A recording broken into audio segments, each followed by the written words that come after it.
Hey guys, what's up? Patch game update 08 is out today, and it's pretty late in the day, so a lot of you guys have probably already logged in or checked it out or whatever. I've been pretty busy lately, so I apologize for that. Hopefully the cat kept you entertained on the YouTubes. And I'm just going to briefly go through the notes, hopefully a lot faster than I did last time, even though there are more notes. I'm going to skip over a lot of stuff that's kind of just up to you to read and take it for what it's worth. I'm going to start by saying, though, that there was not nearly as many things that made it into the patch that I was hoping for a couple weeks back when we were doing kind of like a mini roadmap timeline, kind of seeing what we should expect to see in Game Update 8. I was hoping for the battle flow improvements to Indar, at least, if not the other continents. I was hoping for the new SCU mechanics where they took out that generator that protects the shields so that battles would rage on at bases for much longer than they do currently. Not so much that I was hoping for them, but the max flamethrowers and abilities didn't make it in, as well as a couple other things that we've seen on test or heard a lot about and thought that we may see them in here that didn't quite make it. But nonetheless, we've got some pretty cool stuff, namely the harasser. I know that's not here at the top of the notes, but that's probably the big point of this patch, so hopefully you guys are enjoying the harasser or will be enjoying it soon. But anyway, going down the list, we've got the new AV max weapons, or basically rocket launcher types for each of the VS, NC, and TR maxes, and they all have their own like Empire-specific flair. I'm not a huge fan of them. I'm not a huge fan of maxes in the first place, but they are better, I would say, in most cases, than the default option that they used to have for AV. So check those out if that's your thing. I think you'll probably enjoy them. Check them out in VR if you don't want to spend the money on them. There is also a max bundle where you get one of those arms, in addition to some of the other things you see down here. The new helmets. There are two new helmet types for both the for any given max, I should say, on either Empire. They're Empire specific, obviously, but the maxes get two new designs, is what I was trying to say. And one of those is included in the bundle, as well as the Ogre armor, which is basically like a new enhanced bulky composite armor as well. And then there's Lumifibers for the harasser, which is also contained in a different bundle with the harasser Fury and Halberd. So that's actually a pretty solid bundle. You only save 15% on them, but if those are things you like, both of the bundles are pretty good buys nonetheless, as they usually are.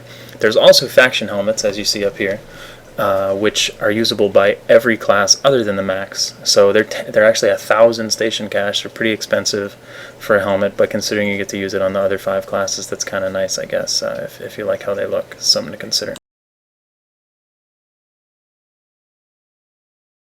Scrolling down here, you see, the harasser. It's great. It's a lot of fun. You've got like ATV speeds, great mobility and handling, 3 people, pretty powerful offense, and it's really just something you have to try for yourself. I think it's one of the most enjoyable vehicles, if not the most enjoyable vehicle in the game. It's really great to run with small squads and things like that, or even in larger numbers.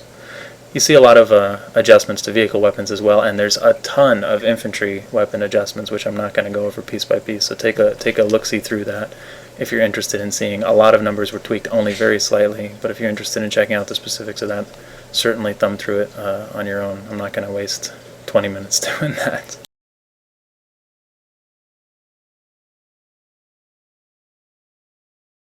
You see here briefly in the anti-infantry front gun for the ESFs, the Mustang air hammer was reduced slightly in its effectiveness, and the PPA and the Banshee were increased slightly. It's probably fair enough. Tank armor changes is a big one. It now requires about 1.5 to 2 more tank rounds to the rear to kill a tank. That's both Lightnings and the MBTs, as well as about 1 more additional tank round to the side, or the front for that matter. And again, there are the specific numbers. I apologize for my screen doing that. There are the specific numbers for the tanks and how they had their armor increased.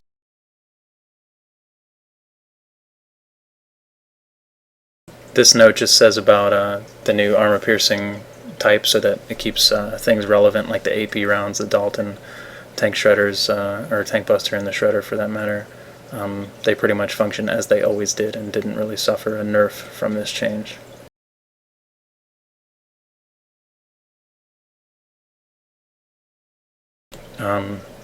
Some brief updates to max utilities and armors. Looks like a pretty flat increase across the board in their effectiveness. So, why not? That goes hand in hand with a lot of the max updates that we're seeing in this patch, and probably further in the next patch as well. And then the infantry weapon changes. There's a huge list. The short list of it is the pump shotguns have a slight longer delay between each shot. They say it was a bug. I don't know, maybe it was. I didn't realize that if it was in the past.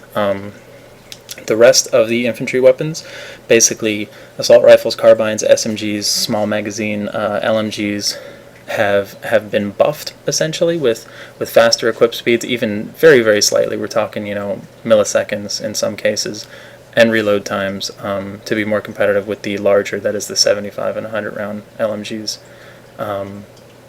But I wouldn't say that's necessarily a nerf to the larger magazine LMGs, because the foregrip has actually turned out to help quite a lot. So when you look at the attachment changes, take that into consideration, perhaps even more so than the actual weapon changes themselves. As you can see here, the compensator increased across the board in its effectiveness. I always liked the compensator for medium to longer range engagements anyway, and now it's even better essentially. Same with high velocity ammo.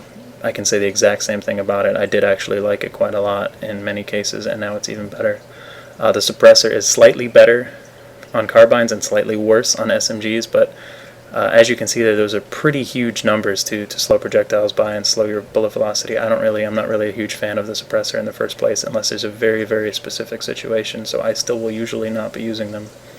And then the foregrips are probably the biggest weapon change of the patch. Get a slight nerf to LMGs in that they no longer reduce their vertical recoil, and that they also have an equip penalty in terms of how fast you can equip your weapon when switching back from a pistol or a med kit or some sort of utility item.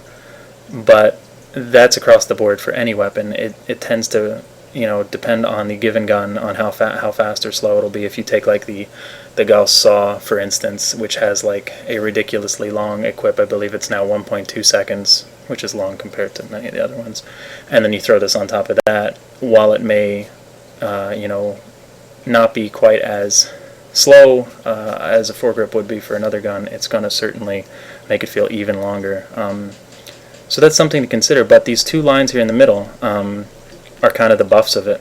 So the horizontal recoil kind of caps now when you've got a foregrip on your weapon, and the weapons that have, they tendency to sway left or right or whatever, will tend to go more towards the center when you have the foregrip on. And those are actually bigger buffs than I think you might realize by just reading them through.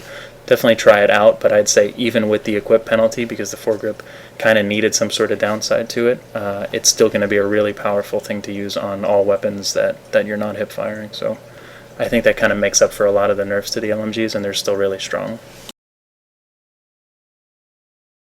The rest of this is some really basic stuff. The 6x scopes now have some weapon sway like the longer scopes.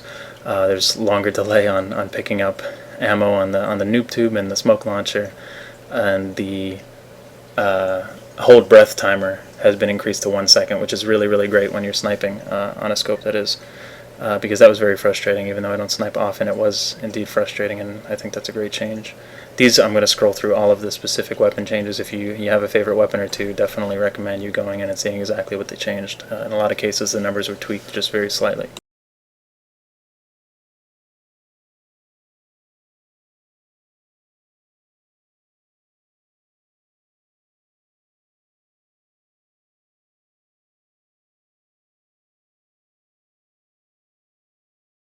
As you can see, it's literally an enormous list of specific weapon changes, so you might understand why I decided to skip it, especially since I have a tendency of making these videos so long as I am rambling right now.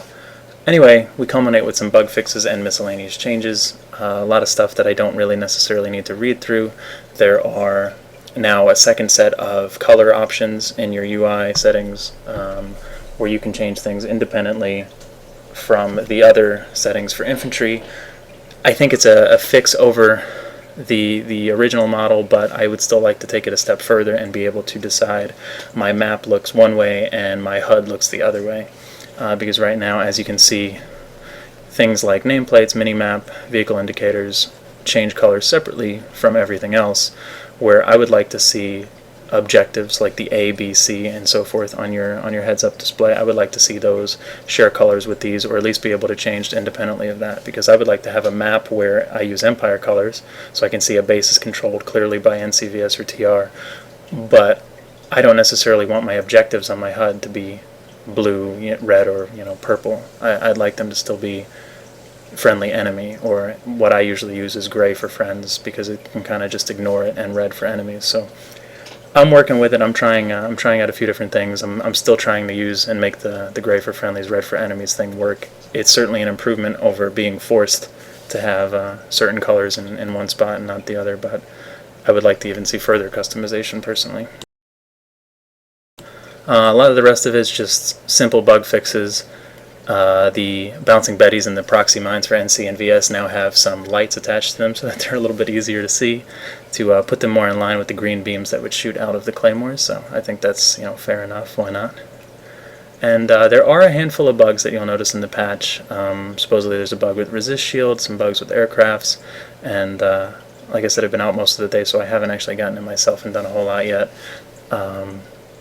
And there's also a frame drop bug where you'll get, dropped down for just a split second or two to really low frames. At least a lot of people have been reporting that. So keep an eye out for those, report those, and hopefully they'll get fixed pretty quickly. I think in most cases when new bugs are created, they're also addressed rather quickly. So hopefully we'll see some of the rest of the stuff that we were hoping for in the near future, either in Game Update 9 or in just kind of like a midweek hotfix or something like that. But you guys check out that harasser and these other new changes, and let me know what you think. Let me know what you like from the patch. Let me know what you're upset about or what you were hoping to see but you didn't. And I'll be streaming probably for most of the rest of tonight, checking out the patch for myself, so head on over to ItZMuRdA.com or twitch.tv/ItZMuRdA_TV if you're not here already, and I will see you guys there.